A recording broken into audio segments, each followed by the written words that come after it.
Hello all, എല്ലാവർക്കും ഐപ്ലസിന്റെ പുതിയൊരു വീഡിയോയിലേക്ക് സ്വാഗതം.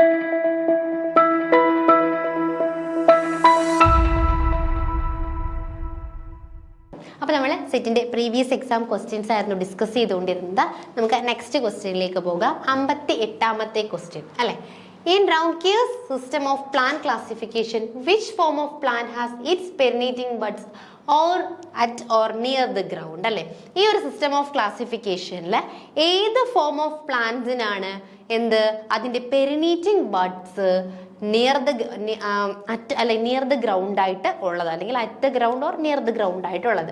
ഫെനറോഫൈറ്റ്സിനാണോ, ഹെമിക്രിപ്റ്റോഫൈറ്റിനാണോ, അല്ലെ ചെമിഫൈറ്റ്സ് ആണോ, അതോ തിയറോഫൈറ്റ് ആണോ? നമുക്ക് നോക്കാം ഓരോ ഫൈറ്റും എന്താണെന്ന് നമുക്ക് കൃത്യമായിട്ട് നോക്കി പോകാം. അവിടെ നമുക്ക് ഈ ഒരു സിസ്റ്റം എന്താണെന്ന് മനസ്സിലാക്കണം അല്ലെ. In Raunki's system, hemicryptophytes are the plants that have their perinating buds at or near the ground level.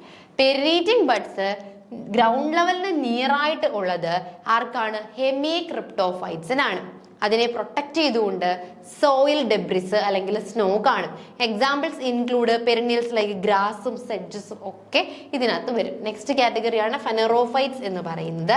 Plants with perennating buds above the ground like trees and shrubs. ഇവിടെ നോക്കിയേ, നെക്സ്റ്റ് ഫെനറോഫൈറ്റ്സ് ആണ്. ഇവിടെ എന്താണ്? Plants with perennating buds above the ground. ഇവർക്കാണെങ്കിൽ perennating buds എന്തായിരിക്കും? ഗ്രൗണ്ടിന് മുകളിലായിരിക്കും. കെമിയോഫൈറ്റ്സിനകത്ത് എന്തായിരിക്കും? Plants with perennial buds near the ground ആണ്, ബട്ട് നോട്ട് ഗ്രൗണ്ട് ലെവൽ അല്ല. ലൈക്ക് ലോ ഗ്രോയിങ് ഷർബ്സ് ആയിരിക്കും. നിയർ ദ ഗ്രൗണ്ട് ആണ് എങ്കിൽ പോലും ഒരു ഗ്രൗണ്ട് ലെവൽ എന്ന് നമുക്ക് പറയാനായിട്ട് പറ്റുകയില്ല. നെക്സ്റ്റ് തിയറോഫൈറ്റ്സ് ആണ്. Annual plants that complete their life cycle within A year അല്ലെ. അവർക്ക് പെരിനേറ്റിംഗ് ബഡ്സ് ഒന്നുമില്ല, ഒരു ഇയറിൽ തന്നെ അവരുടെ ലൈഫ് സൈക്കിൾ കംപ്ലീറ്റ് ചെയ്യുന്ന ആൾക്കാരാണ് എന്ന് പറയുന്നത് തിയറോഫൈറ്റ്സുകൾ എന്ന് പറയുന്നത്. അപ്പോൾ അതാണ് കറക്റ്റ് ആയിട്ടുള്ള ആൻസർ എന്ന് പറയുന്നത്. ആൻസർ എന്താണെന്ന് നമുക്ക് നോക്കാം. ഓപ്ഷൻ ബി ഹെമിക്രിപ്റ്റോഫൈറ്റ്സ് ആണ് റൈറ്റ് ആയിട്ടുള്ള ആൻസർ. നെക്സ്റ്റ് 59ാമത്തെ ക്വസ്റ്റ്യൻ നോക്കാം. A key distinguishing characteristics of the Glisonian view of community structure is that communities are highly structured and predictable, random association of species, always in equilibrium, hierarchical. ഇതിൽ ഏതാണ് നമ്മുടെ Gleasonian view അനുസരിച്ചിട്ടുള്ള key distinguishing features of a community structure എന്ന് പറയുന്നത്? അപ്പം നമ്മുടെ Gleasonian view proposed by, അല്ലെ ഈ ഒരു വ്യൂ പ്രപ്പോസ് ചെയ്തത് ആരാണ്? നമ്മുടെ സയന്റിസ്റ്റ് ഹെൻറി ഗ്ലേസൺ ആണ് ഈ ഒരു വ്യൂ പ്രപ്പോസ് ചെയ്തത്. അദ്ദേഹം എന്താ പറഞ്ഞെന്ന് വെച്ച് കഴിഞ്ഞാൽ, the plant communities that are not tightly structured or predictable, tightly structure അല്ലാത്ത അല്ലെങ്കിൽ പ്രഡിക്റ്റബിൾ ആയിട്ടുള്ളവ, but rather are random association of a species that co-occur due to the similar environmental requirement അല്ലെ. ഇവിടെ എന്താണ് പറയുന്നത്?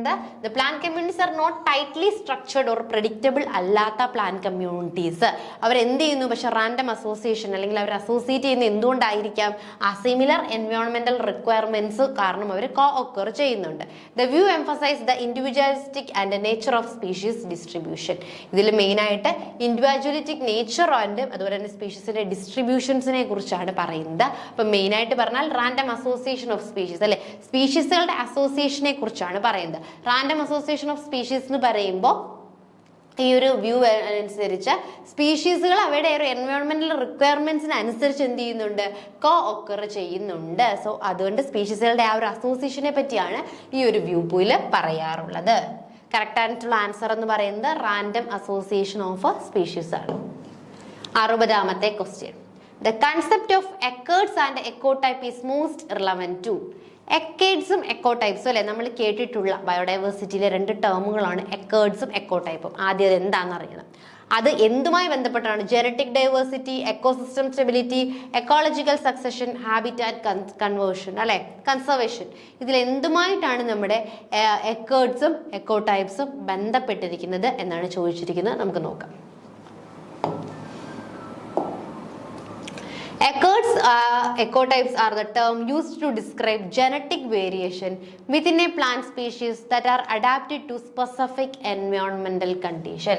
അപ്പം എക്കേർഡ്സ് അല്ലെങ്കിൽ എക്കോടൈപ്സ് എന്ന് പറയുന്ന ടേം എന്താണ്? It's used to describe genetic variations അല്ലെ. എക്കേർഡ്സും എക്കോടൈപ്സും ഒക്കെ എന്താണ്? ജനറ്റിക് വേരിയേഷൻസ് ഡിസ്ക്രൈബ് ചെയ്യുവാൻ വേണ്ടി ഉപയോഗിക്കുന്ന ടേമുകളാണ് ഇവയെല്ലാം. that are adapted to specific environmental conditions അല്ലെ. സ്പെസിഫിക് എൻവയോൺമെന്റൽ കണ്ടീഷൻസിൽ അഡാപ്റ്റഡ് ആയിട്ടുള്ള. സോ എക്കേർഡ്സ് എന്ന് പറഞ്ഞു കഴിഞ്ഞാൽ it's a genetically distinct population within a species that have adapted to specific എൻവയോൺമെന്റൽ കണ്ടീഷൻ. ഒരു സ്പീഷീസ്, ആ സ്പീഷീസിലെ തന്നെ കുറച്ച് വ്യത്യസ്തമായിട്ടുള്ള ഒരു ഡിസ്റ്റിങ്ക്ട് പോപ്പുലേഷൻ, ഒരു സ്പീഷീസ്, ഒരു പോപ്പുലേഷൻ വിത്തിൻ എ സ്പീഷീസ് അല്ലെ. Genetically distinct population within a species that have adapted to ഒരു സ്പെഷ്യൽ ആയിട്ടുള്ള എൻവയോൺമെന്റൽ കണ്ടീഷനിൽ അഡാപ്റ്റ് ചെയ്തിട്ടുള്ള ഒരു സ്പെഷ്യൽ ടൈപ്പ് ഓഫ് അല്ലെ, ആ ഒരു സ്പീഷീസുകളെയാണ് നമ്മൾ എന്തെന്ന് വിളിക്കുന്നത്? എക്കേർഡ്സ് എന്ന് വിളിക്കുന്നത്. അപ്പൊ എക്കേർഡ്സ് എന്ന് പറയുന്നത് it is refers to distinct population within a species അല്ലെ. ഒരു സ്പീഷീസിലെ തന്നെ ഡിസ്റ്റിങ്ക്ട് ആയിട്ടുള്ള പോപ്പുലേഷൻ. അതിന് മാത്രം എന്തായിരിക്കും പ്രത്യേകത? അഡാപ്റ്റഡ് ടു, അതൊരു സ്പെസിഫിക് മറ്റ് സ്പീഷീസുകളെ അപേക്ഷിച്ച് ഒരു സ്പെസിഫിക് എൻവയോൺമെന്റൽ കണ്ടീഷനിലേക്ക് അവ എന്തായിരിക്കും? അഡാപ്റ്റഡ് ആയിരിക്കും. Such as soil type or moisture level. അതിനെന്തായിരിക്കും? ഒരു പെർട്ടിക്കുലർ സോയിൽ ടൈപ്പ് ആയിരിക്കും ആവശ്യമായിട്ടുള്ളത്. അതുകൂടാതെ ഒരു പെർട്ടിക്കുലർ മോയ്സ്ചർ ലെവൽ ഒക്കെ ആയിരിക്കും ആവശ്യമായിട്ടുള്ളത്. നെക്സ്റ്റ് എക്കോ ടൈപ്പ് എന്ന് പറഞ്ഞു കഴിഞ്ഞാൽ it refers to genetically distinct population within a species. ഒരു സ്പീഷീസിൽ തന്നെ വരുന്ന എന്താണ്? ജനറ്റിക്കലി ഡിസ്റ്റിങ്ക്ട് ആയിട്ടുള്ള പോപ്പുലേഷൻ, ജനറ്റിക്കലി ഡിഫറെൻ്റ് ആയിട്ടുള്ള പോപ്പുലേഷൻസിനെയാണ് നമ്മൾ എന്ത് വിളിക്കുന്നത്? ഒരു സ്പീഷീസിൽ തന്നെ വരുന്ന ജനറ്റിക്കലി ഡിഫറെൻ്റ് ആയിട്ടുള്ള പോപ്പുലേഷൻസിനെയാണ് നമ്മൾ എക്കോ ടൈപ്പ് എന്ന് വിളിക്കുന്നത്. That have adapted to specific geographical region, climate such as coastal versus, inland populations. അപ്പോൾ അവയ്ക്കും എന്തായിരിക്കും പ്രത്യേകത എന്ന് പറയുന്നത്? അഡാപ്റ്റഡ് ടു ഒരു സ്പെസിഫിക് റീജിയനോ അല്ലെങ്കിൽ ഒരു സ്പെസിഫിക് ക്ലൈമറ്റിലേക്കോ അഡാപ്റ്റഡ് ആയിരിക്കും. അപ്പോൾ രണ്ട് ടേംസ് ആണ് എക്കേർഡ്സും എക്കോടൈപ്പും എന്ന് പറയുന്നത്. ഇത് രണ്ടും എന്തിനാണ്? ജനറ്റിക് വേരിയേഷൻസ് അല്ലെ, വിത്തിൻ എ പോപ്പുലേഷൻ അല്ലെങ്കിൽ വിത്തിൻ എ പ്ലാന്റ് സ്പീഷീസിൽ തന്നെ ഉണ്ടാവുന്ന ജനറ്റിക് വേരിയേഷൻസ് എക്സ്പ്ലെയിൻ ചെയ്യുന്ന രണ്ട് ടേമുകളാണ് എക്കേർഡ്സും എക്കോടൈപ്പും എന്ന് പറയുന്നത്. Species that adapted to specific എൻവയോൺമെന്റൽ കണ്ടീഷൻ ആണ് എന്തെന്ന് പറയുന്നത്? ഈ എക്കേർഡ്സും എക്കോടൈപ്പും എന്ന് പറയുന്നത്. അപ്പൊ ഈ രണ്ട് ടേംസ്, അതിൽ എക്കേർഡ്സ് എന്ന് പറയുന്നത് refers to genetically distinct population. അതായത് നമ്മളൊരു സ്പീഷീസ് എടുക്കുകയാണെങ്കിൽ അതിലെന്താണ്? ജനറ്റിക്കലി ഡിസ്റ്റിങ്ക്ട് ആയിട്ടുള്ള ഒരു പോപ്പുലേഷൻ ആയിരിക്കും അത്. അതിന് പ്രത്യേകിച്ചുള്ള മറ്റ് പോപ്പുലേഷനെ അപേക്ഷിച്ച് പ്രത്യേകിച്ചുള്ള എൻവയോൺമെന്റൽ കണ്ടീഷനും ആയിരിക്കും. അപ്പോൾ ഇതിൽ നമുക്ക് ചോദിച്ചത് എന്തായിരുന്നു? ഈ രണ്ട് ടേമും എന്തുമായിട്ടാണ് റെലവൻറ്റ് എന്നാണ് ചോദിച്ചിട്ടുള്ളത്. Genetic diversity, ecosystem stability, ecological succession, habitat conservation. അപ്പോൾ നമ്മൾ ആദ്യം തന്നെ പറഞ്ഞിട്ടുണ്ട് അല്ലേ, ഹെഡിങ്ങിൽ തന്നെ പറഞ്ഞു, ജനറ്റിക് വേരിയേഷൻസ് എക്സ്പ്ലെയിൻ ചെയ്യുന്ന രണ്ട് ടേമുകളാണ് ഇവ രണ്ടും. അപ്പം ജനറ്റിക് ഡൈവേഴ്സിറ്റിയുമായിട്ടാണ് ഏത് ടേം കൂടുതലും യോജിക്കുന്നത്? നമ്മുടെ എക്കേർഡ്സും എക്കോടൈപ്സ് എന്നും പറയുന്ന ഈ ടേമുകൾ യോജിക്കുന്നത്. ഇപ്പം നമ്മുടെ നെക്സ്റ്റ് ക്വസ്റ്റ്യൻ എന്ന് പറയുന്നത് which among the following are long day plant അല്ലേ. ലോങ് ഡേ പ്ലാന്റ് ഉണ്ട്, ഷോർട്ട് ഡേ പ്ലാന്റ് ഉണ്ട്, ഡേ ന്യൂട്രൽ പ്ലാന്റ് ഉണ്ട്. അപ്പോൾ ഇതിൽ ഏതാണ് ലോങ് ഡേ പ്ലാന്റ്സ് എന്നാണ് ചോദിച്ചിട്ടുള്ളത്. അപ്പോൾ നമുക്ക് എന്താണ് ലോങ് ഡേ പ്ലാന്റ് എന്നൊന്ന് പറയാം, എന്നിട്ട് അതിനെക്കുറിച്ച് കൂടുതൽ പറയാം. Flowers when days R longer than there critical day length അല്ലെ.